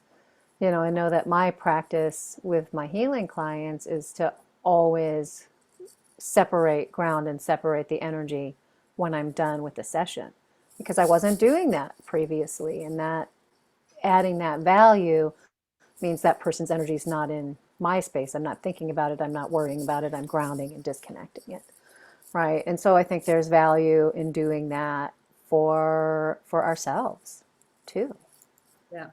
And seeing that, and that's it too, because resolving it in the body and not by completing the tasks, but either using your tongue, making the manifestation with words, or using your breath. Like, and all those things are being in the body to resolve it, because you just can't resolve a thought with another thought. It's just gonna fucking chase its own tail. But this is what Amy was saying with your question, Amy, how can we taste spirit? How can we taste our soul? Taste, feel, perceive through our senses and through the extended senses. And another thing is, when we say we destroy and uncreate those energies, what we're doing is we are actually destroying and uncreating the veil, the ones that are really not useful. And then that can be light shown onto that thought that really wants to come through, because the thought has a certain willpower in itself as it starts to, attract more consciousness through the desire process, and it's just like us, because we started off as a thought. This is the thing. Every big heavenly concept is applied in the microcosm. We have been a thought ourselves. Totally. And like that soul thought, but then also your parents thought at that time, like, we're gonna make a baby. The macro and microcosm going on. Well, I was just writing your notes down, Martina, from the beginning. You said father, mother, father spirit, mother matter, and then the soul becomes the son or daughter. And I thought, okay, that's kind of like, well, in this world, it's the hierarchy, the mother, father, the son and daughter, what do I want to say? That becomes their God. Up until a point. That's it's perceived as that. Yeah, exactly. It's perceived as that. So it's funny, because I thought, wow, so many times the son and daughter, the soul, doesn't it teach the spirit and the matter? Well, it does. Yeah, because so you don't have that hierarchy. I was just feeling the hierarchy of that, and then do the opposite. Have the soul teach the spirit and the matter in that form. Well, yes, exactly. That's the whole idea. You're absolutely right. Through the experience, because the soul creates the form vehicle, the body. Yeah. And through the journey, through the various bodies, it creates all these experiences. And this goes back, as we are all one on some level, right? It just creates the spiritual side, the universal mind. Yeah. So spirit, you could look at as the universal mind that had this intellectual life force, and it learns through the experiences. Okay, so then where are all our answers in the soul that are already here? Are all of our answers that we already know is in the soul? Well, that would almost say there's no need to have a body and we can stop this whole experiment, because every experience that we have, and this is where Sean said there has to be an action to a thought, you know, because the action, this is why we have a physicality. That's the tool. The soul, the spirit, matter, soul is using the body as a tool because it is the experience in a physical body that creates. And that's what I want to add. Like when I see it, like physical soul, ethereal soul, conscious soul, it's not that this is soul and that's not soul. Our body is soul. You know, there's the ethereal soul is soul too. It's just the state that it's actually in. Like right now, our bodies are just our soul in physical form. So we're physical soul. Yes. But we also have all this ethereal soul that's like, maybe we're so detached to it because our body doesn't know how to use it as an instrument at the time. But it's all soul. It's all soul. Everything that has a form, yeah, there's a soul essence. And what you just said, John, is absolutely right, because we have so many different, well, this is all the soul shards, think of that, right? All the different I am versions, but they all have a form as well, because there's not just one physical body. There's a dense physical body here that is probably nowhere else. But then we have so many etheric bodies, right? Like think of my soul that left, the Martina that left, still left. She has a body. She has an etheric body. She went to, you know, Atlantis 11.5 million years ago, whatever Andrew said, but she has a body. She still has a body. She did not dissolve back into the spiritual monad that has no form. And this is the choice the soul can make. So I can literally speak to her in the etheric world. But we can all do that. We don't need to have a fucking soul exchange for that, because we have all these different soul shards, all these forms. So when people die, this is the interesting thing. This is another teaching which will have to come through. The loss of fear of dying and death, and the learning of the continuation of consciousness in a different form. And literally people die, they lose the physical body, and they still have the mental imprint. Yeah, the same imprint on the other side, whichever side you want to call it, in the astral world, in a different body. They still think the same. This is why we have these ghosts that don't even know they are dead. Yeah. The ghosts are so stupid. So stupid. The best way of dealing with those ghosts, hey, you're dead, didn't you know? Oh, Chuck. And then they're out. So easy to deal with the ghosts. Man, look, they have all different agendas, but that is part of it. It's that funny. And you see, this is really important for us to appreciate. This is why we're doing this kind of work, to live as a soul, to really understand, because when we talk about the celestial medium journey, well, what are we going to do? If we can maintain a certain level of awareness, by the time we're moving and shedding this physical body, we can carry on just at the same level that we have been here right now, in the etheric level body. And then, of course, comes the expansion, because the physicality is sort of, but you know, there will be an expansion on some level, depending on the age of the soul, depending on the experience, depending on the level of consciousness at the end of the last breath. That's why until the very last breath is important. And then we can carry on there, and then we can be here, we can be there, we all doing it already, boys and girls. It's just that we can do it consciously. And then we don't have to fear death anymore. We can start teaching people. There will be people like us. We need to start teaching.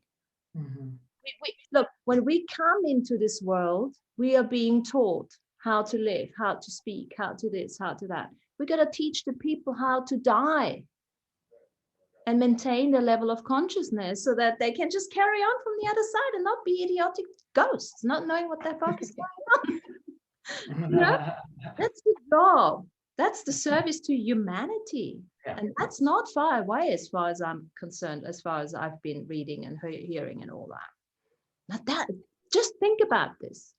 Think of the fear of death extinguished, at least for some. That changes everything. Changes everything. It's such an instinctual fear, right? Fear of death. When you know there's a continuation, you're going to have so much more ease, right? I know you like words, but I just love like anima. It's like the word for soul. Anima, yeah. It just means to animate. You know, like it animates what's here. And if the soul's gone, it's not really gone. It's just the divide is gone. Like you got the physical soul that's here, just no longer has this ethereal soul as part of it. It's just, but we're like a living, breathing incarnation of we're this, we're that, we're all these fucking layers and levels of everything simultaneously functioning. Absolutely. If you saw any of those shows we did with AB, I don't know, last year or 2 years ago, whenever we did them, we talked about our past lives and the process of, death and coming back and all that kind of thing. And he was saying at the time, that we have this auric bubble around us, right? And when we die, that life force, that intelligent life force, dissipates. So the bubble opens and just all the life force dissipates, which dissolves and disintegrates the body eventually. If it doesn't have the breath, if it doesn't have that intelligent life force that it is. And of course, then we have also, we always talk about, the chakra systems and stuff like this, and how important it is to keep your auric field sort of fortified. How often do we have all these holes through the trauma, through what Herminia said, the inner child story and all of that. Now, what happens throughout whilst we're living, we're literally dissipating our life force through the holes in the aura. Yeah. And that creates more shit in the astral world. But we're not even aware of, because we have no control over the astral world. Well, as we're starting to live as a soul, we have to take control, or we have to take charge, or let's call it, we have to have an awareness what the fuck's going on in the astral world. Just one word for that. Like with the aura popping, medium. We are a medium, because when it pops, goes to the ethereal, well, the rest of our body, which is still soul, goes to the dirt, goes back to the earth. And like when we're in that body with that aura, we're literally a medium between both forms. Can you say that we are even better medium if the aura is intact? Yeah, because we lose it. Better. We lose the mediumship. Yeah. Because if it pops, then it separates. Right. This goes up, this goes down. That's right. But we're mediums.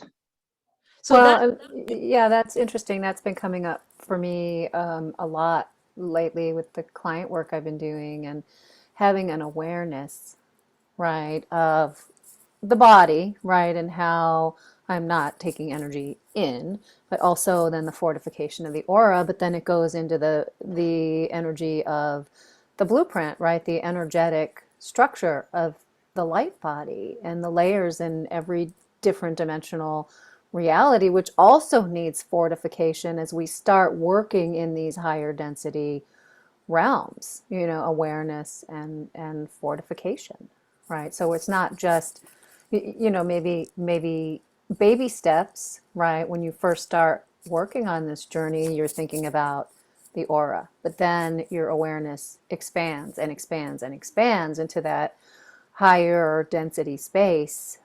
Right. So then we need those higher density fortifications as well. And in each trauma that we get past, a little bit of that soul, that ethereal soul that's stuck in physical soul, gets let go. So everything that's trapped in the body can go, and now it can go off and do other things because it's no longer trapped in our body. So we can use it as an extra resource. Yes, we can. And this is where the avatar emergence comes in, where we as the avatar, the I am avatar on this planet here now, in the physical body, we are calling these shards back to us. because they have to work in unison with us, because those shards that disappear, that soul essence that disappears either through the aura or God knows where else, they can start working against us. Remember that. The worst enemies we all have probably is our own soul essence gone awry, because when the healing starts here. And yes, because everything is micro macro, as with healing the micro body, we are also healing the macro bodies and all the levels up there. But there's so many of those soul shards that are lost somewhere, and as the avatar, we have the responsibility here to call them back, or to heal them, to let them go. This is where those revocations and everything comes in. But you see, the thing is, it's an understanding. Once you know this is happening and you start living as a soul, then you do it anyway. You do it anyway, Wild. you just don't know about it, isn't it? Imagine just all the human beings on the whole earth. Try not to get too away from personality here, but all the human beings and all the soul pieces that are trapped inside physical bodies, just trying to experience something that they can't let go of. There's all those little pieces everywhere, just stuck inside something because they just can't let go of it. Can't get over the trauma, whatever it Is that what is. is that what the soul shards are? Though that's what they are. They're stuck here or I stuck. think there could be there? more ways to it. And they can I be think it could be this anywhere. way, I mean, you yeah. could have a ghost soul shard stuck in the astral plane that doesn't know she's dead, right? And she's been Yeah. there since 1865, or because she was killed in the Civil War, and had the trauma, and now is marching. And that is our Ghosts are ghost. funny. I know. That is our ghost. That is I our mean, ghost. I our know spirit. for me Yes. that, I've Oh, had so okay. many soul shards in memories, whether it was a galactic war or what have you, but part of me was still there trying to reconcile, or I had been feeling guilty about something I had done during a certain time.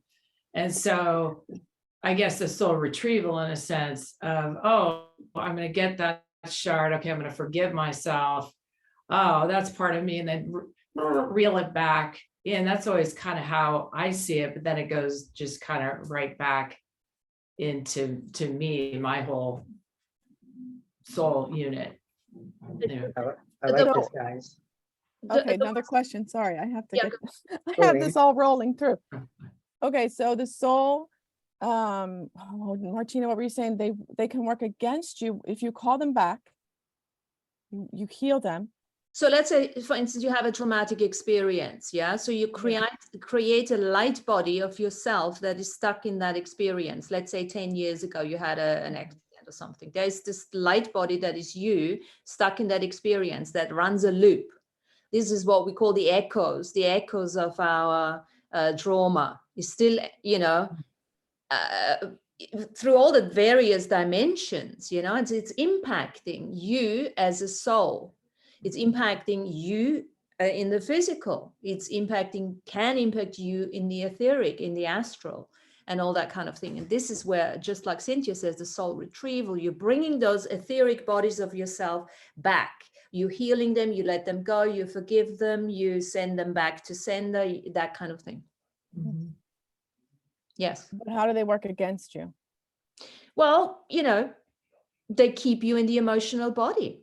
They keep If you don't heal them. If you don't heal that. Okay, I got you in reaction. They keep you in habitual patterns. They keep you in addictions. Lots of them are stuck, addictions, So Lots can I of try to summarize that? Yeah. Because this is cool. And the funny thing about all this stuff, guys, Laura with AB and whatever, Dale or whatever, they're doing a show on soul shard retrieval in 3 days. But Yeah. which is just, there's the bubble you put out, Martina. Yeah.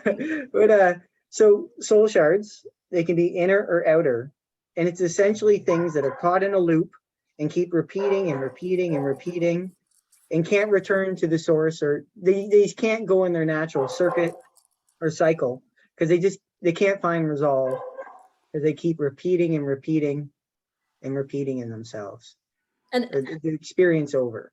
Absolutely. And Amy, we talk about empaths. Remember in the beginning, Amy always said it's the lowest kind of psychic, blah, blah, that kind of thing. Now, the soul shards have empathy as well. You have a lot of, not you, we have a lot of martyr soul shards running around.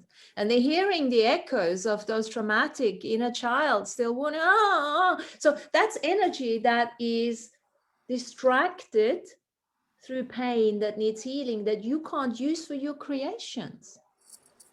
Even if you don't feel like you are exhausted, but we haven't even scratched the surface of the capacities that we have.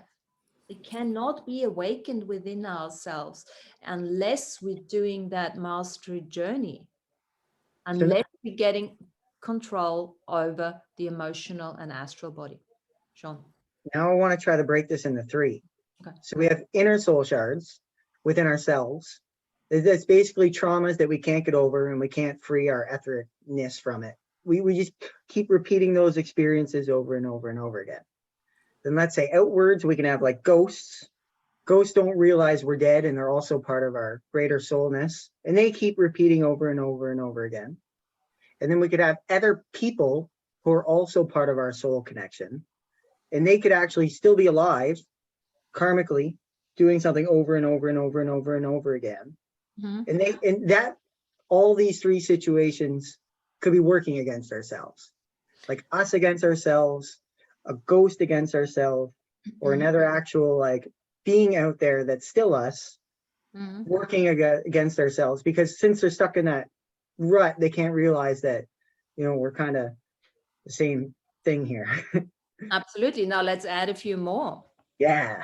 Let's add those I am versions of yourself that, I don't know if you meant those that are literally having a body on this planet. Yeah. Like for instance, I think I told you guys once, I have this Martina of me. It's not a Martina, but it's part of my soul shard. It's an I am. So it's a faction, a soul faction that lives in the Isle of Man. And funny enough, she's married to a soul faction of Paul. And also we have a child, which is the same soul faction of Emma. So it's literally, and she's aware of me, apparently, Abby told me, because she wants to get out of corporate. So she is aware of me. I have no idea now, but you see, this is really interesting. Really interesting. She is running a hotel on the Isle of Man. So when he told me that, I said, this is really funny, because you know what? In my oil days, I was sent to the Isle of Man to take some to get the book sorted, because we all moved to South Africa. So I was sent there to take over all the accounts and everything. And I remember staying in this hotel, which was really weird. I will never forget that. And I felt like being in a completely different time, on a timeline, different time zone. And I didn't think along those lines in those days. Yeah. But when he said, I'm thinking, oh my God, I must have been in her hotel, because I felt so weird. There was something weird I felt, but I couldn't put any until he told me that. And he said, yeah. And apparently Paul is a painter in this lifetime. And Emma is a bit of a rebel. She's younger than she is now, with purple hair, something like that. That's awesome. Wow. She knows about me and I don't. So that's that as well. Yeah. So we are all connected, because from a soul perspective, whatever she does, I am connected with. There's a tacit consent to that if I don't know about it. And that means by no ways that we need to know about everyone, because then we turn into fucking control freaks. But we need to have an understanding that that is a possibility, because if something does really feel weird, then consider that and just try and uncreate it. And then one more thing, to add to what Sean said, is the future versions of ourselves. Do not forget how much interference we do towards the future versions of ourselves by trying to push our agenda through. And the future version of you says, what the fuck are you doing? You're just supposed to put the seed in it. I'll do that. That's my job, right? No, fuck that. I'm doing it. And then there are certain things that future versions says, well, you haven't put the seed in it yet. How am I supposed to bloody do this in 100 years time? All right, okay. Yeah. Mhm. That's We're the past of a lot of this stuff now because just by the awareness of where we're in our journey. But when things get so far in the future like that, it's just like all these crazy scenarios come up. It's like, they got the future people, they got past seeing technology, or the people way in the ancient past have future seeing technology. And they're like, let's just kill him. But it's like they can work against ourselves like that. And just, bringing ourselves, let's just kind of cripple him in this scenario here. Because, certain ancestors or future people can be really powerful because we're all that powerful. And it's the scope of it's so huge. It's so funny. And as we Martina gets herself out of her corporate world, and then her counterpart that helps free her energy to get her out of the corporate world, and like vice versa all the time. But it's like mostly chain linked to ourselves. That's It's amazing. And once you It's get to amazing. that level of awareness and perception, there is no such thing as being bored or alone anymore. God, we've got enough to do, right? A creative flow just It must be like, thank God I can cook and just relax. And you see all the versions of yourself standing around. Oh, how are we going to make this schnitzel here? All right. The joy. Yeah. The joy of soul intimacy, and that level of awareness. And that's just the beginning, right? make me hungry. We are all Martina, to do the galactic citizenship, right? Martina, I had a question about the women on the Isle of Man. So I didn't, would that be a twin, like a twin part of you, or? So you got to think of the soul so massive, it's never going to fit in one body, right? And the soul has lots of factions, lots of different factions. A soul faction is just an accumulation of a couple of shards or something. There's not just one soul shard. Yeah, there could be, but there might be a blade of grass or something. You might be a blade of grass somewhere, or a leaf that's falling down, or that kind of thing, or an animal, And she's obviously a faction, a soul faction of the soul, of the same soul that has been created through, and so does that help? I think so. I Yeah. think so. I've Yeah. never heard of that, so I'm just Yeah, very well, interested. it does. I mean, that has come through, experimentation and playing with that, and obviously talking to AB and stuff like that. So the thing is, and also all our souls are on different dimensions. As I said, one could be a crystal. I mean, how many soul shards do you think Tanya has around her? Those are all her soul crystals, her own soul shards. And then you can have them on all different dimensions, in the animal kingdom, because you see, this is the other thing, as we are transmitters, like Sean was saying, we are transmitters, and the responsibility, the service as humans that we have is to transmit that galactic energy, that life force, that intellectual life force through to the other kingdoms, like the vegetables, the plants and the minerals and the animals. That's part of that, because at some stage, we're going to merge all those souls. This is why we're learning to be of service. And it comes from the instinct of the herd mentality.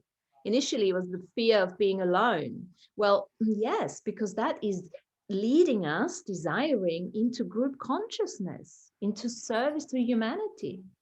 Then at some stage, in a couple of 1,000 years, we'll start being able to feel exactly the same as the mineral does, and as the star up there in the solar system. We're going to expand out into the solar system, into the planetary sort of logos and all of that. But that is part of the later, that's just a nice vision. We can't lose ourselves there, back to inner child, that kind of thing. But don't No, lose that was yourself really in inner helpful. child. Don't Thanks. lose yourself there. Sorry?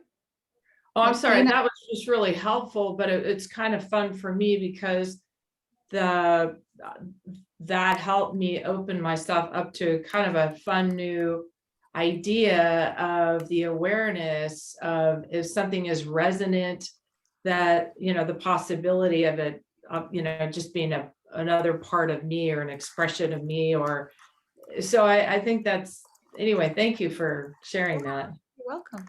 Yeah. Also, I thought that, Cynthia, when you were saying it, or when Martina was talking, it was like, there's so many people that come up to me and say, wow, you look like my sister, or you look like my mother when she was younger, or, so that now you're saying that could be Yeah. part of me. Mhm. I get that. Yeah. Okay. Good. And you say that, Mar- Amy. I get so many people saying, there's another guy who looks just like you. Yeah. So I've many never of met him, them. Yeah. but like a lot of people have. Yeah. Yeah. I mean, I never Martin, thought about that before, Yeah, but honestly. let me add something to that. Remember, you're all travelers, you're all time travelers. You're all on a celestial medium journey in unawareness or in awareness. So they might know you, not necessarily from the physical. They might know you because you have the same, probably when you travel in on a different dimension, you have your same avatar, right? oh, Martina, does mean that, let's see if I have the image of something, a place in a country, and I have it like vivid memory, it can be like I'm simultaneously there. Yeah. Not that it's have been like I had a past life over there. It can be that at the same time I live in the experience in another place. Yes, yes. And then the question is this something where there's some healing required? I mean, what kind of feelings do you get with that? What kind of sense do you get? Or is it sometimes, not everything needs healing, This is the hub of interconnectivity. I mean, the guys want to work with us, right? Call them in.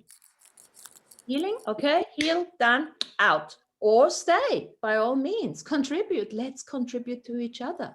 That's what this hub of interconnectivity is all about. And that, of course, goes again into the future a lot, So instead of like, go Herminia. No, it's just thank you. That's okay. Thank you. Go ahead.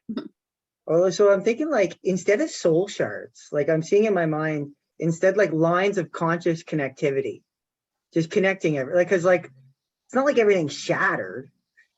But perhaps we can look at it that way as well. But there's just these lines of conscious connection that we have to everybody. And within the body, I see it simultaneously as like our brain synapses.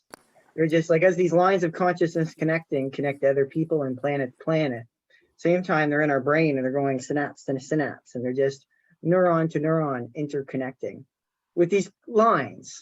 Like, less like, because I've been trying to like look at everything from its pathological point of view and then from its wellness point of view as a part of the project yin yang theory. But like soul shards, it seems like the pathological point of view, and the lines of conscious connection are the wellness point of view. Well, in your case, you could also look at, like we used to do the chord work, the chords are connected, and the chords are literally connected to the various organs. Yeah, because, it's the endocrine system and the nervous system that is pretty much connected to the physical, but also in the astral world. We're still working with that. So yeah, that's the link. That's what the chord. I feel it like when we recover these soul shards, when we make these links, I feel like our whole body links up simultaneously at the same time, and we get our superpowers. Yeah, and it's simple.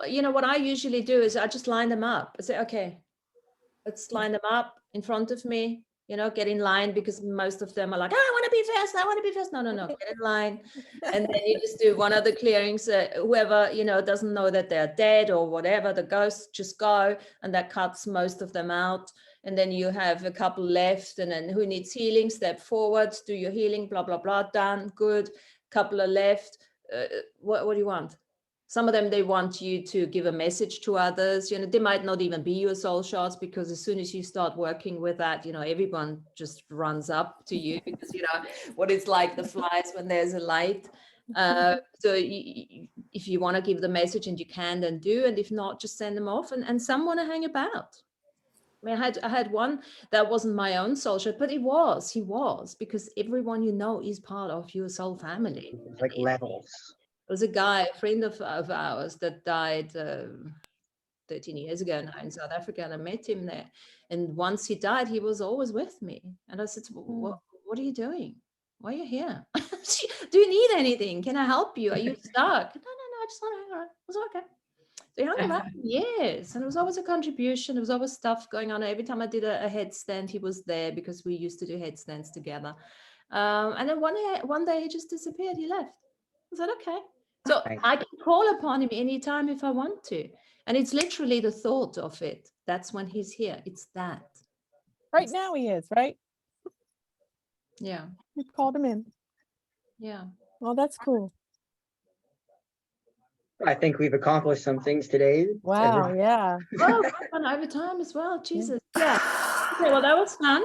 Soul Yeah. intimacy, soul copulation, guys. Work with it. So don't get hung up on the physical one. Work as a soul, live as a soul. Your soul is having a body.